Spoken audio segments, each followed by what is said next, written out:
your CD? Did you try radio? Actually, I was just gonna comment on that. That's really true. There are a bunch of stations out there that are willing to play independent label stuff. You just have to look for them. They're stations with open-minded program directors, music directors. Just a matter of getting the CD to them, just with a little hype, a decent, nice-looking press package, and if they like it, if they're all about the music, then they will play it. For example, Mighty Head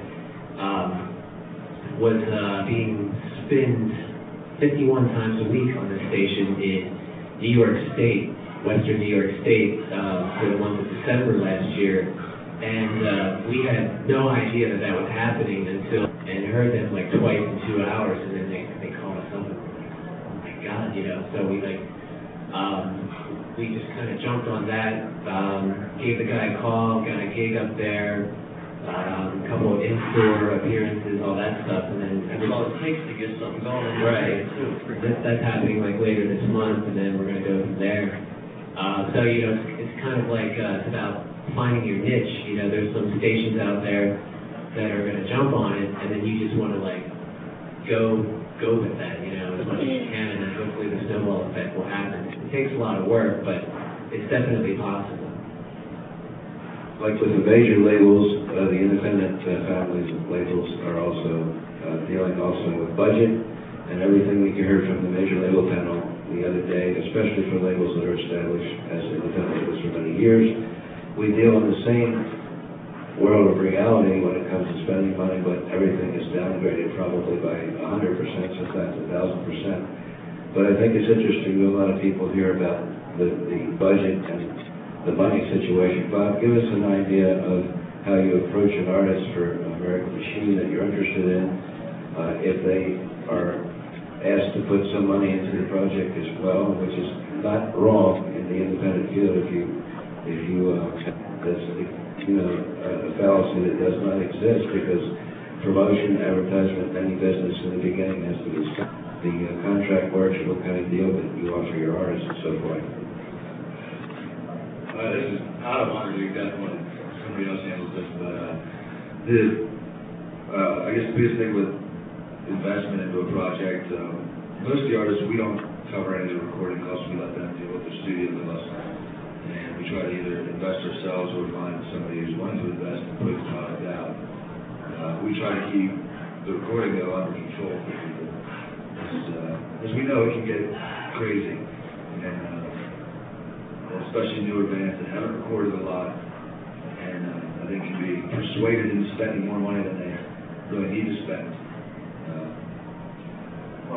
Then, in other words, if there's a co-op situation between the band and your label, and the band has spent X amount of dollars, and you're going to try to take it to the next level, then the agreement, obviously, if you give them, or whatever understanding you have, is that they're going to benefit on a better percentage basis than when you get signed to a major label and the first $100,000 comes out before they see the money to pay for all the projects. Correct.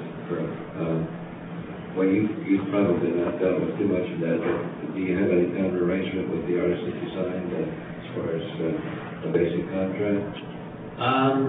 We have a contract with them. I think it's based on a handshake, actually. That's the best kind, huh? It's good. It's good to a point. Until there's a lot of money. Right. And we actually financed the entire CD at virtually no cost to them at the first time. So that's we are willing to do that.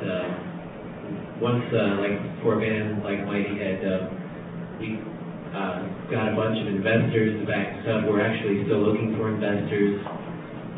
Whether through big companies or just individuals that come up to us, it's all about buying shares and becoming a part of Blizzard Records. Then, if the album takes off, you'll start to get dividends in the future. And that's how we managed to raise the money to record the CD and do the promotion and all that stuff. We've done a ton of promotion on it, sending CDs all over the country. College radio is definitely a good way to go. it's just, with college radio, you gotta follow it up with a phone call, because they get so much stuff there that, it gets lost, so you just kind of like, gotta put the bug in the ear. Music directors are there, just to kind of make sure that they know it's there, that they get a chance to listen to it, all that stuff. But, you know, we've been pretty fortunate that we've had the money to, at no expense to the artists so far. Well, it's usual in the independent, in the beginning of a relationship between an unsigned band, and one of the things, of course, that a lot of people don't realize is that even with the investment of making the CD, even if they didn't, come to you with their finished product, you're looking at a minimal investment of $10,000 to do any kind of decent job with any piece of product. And I thought it would be a good idea to give you a step-by-step basic scenario as to what happens, for instance, with our label Caprice. If an artist comes to us and we do a deal with them and commit to them, some of the basic things you don't hear a lot about, which is taking care of business. First of all, we have a publishing company, as I'm sure most of your labels do, that are hooked up with the label. And if we're going to make a commitment, we'd like to have the publishing of the music, which this is not a publishing panel, it just means that the publisher gets 50% of the performance royalties from radio, and 50% goes to the writers, as most of you know. So we first of all clear the 10 or 12 songs with our ASCAP or BMI firm, and that's very important, because before the CD goes anywhere, it's sort of like claiming ownership of the music for both. Secondly, we do the paperwork, which actually alerts the industry of a release. For instance, there's a thing called phonologue, which is in California. I don't know if you've ever seen these big yellow books in the store, but they release, make a release sheet, I think it's once every month. And everything that is legitimately released on the label goes to phonologue, so that if someone happens to go into the store and obviously will not find the product in the bins, they can go to the book and actually order the record directly from the label. So that's an important thing that you don't hear a lot about. And even to expand on that, there's something wonderful happening now with these video screens in the major chain stores through the Musicland group that we hooked up with, which is the video screens, which someone can go into a store, know the name of the group, or just know that Caprice exists, for instance. They can punch it up on the screen in the store, see the record on the screen, even though the store doesn't even know about it. And from that information, go to the front counter and order the record directly from Caprice if the distributor doesn't have it yet. So those kind of initial things are kind of setting things up, so at least there's a knowledge within the world of people that are looking for music that this product exists. Then, before we do anything with shipping to distributors or radio or anything, we try to get the press going for a couple of weeks, which is always, even though they review very minimally any independent product that's not hype, always to Billboard. The review sheets of Billboard. A lot of credible magazines that do review independent product.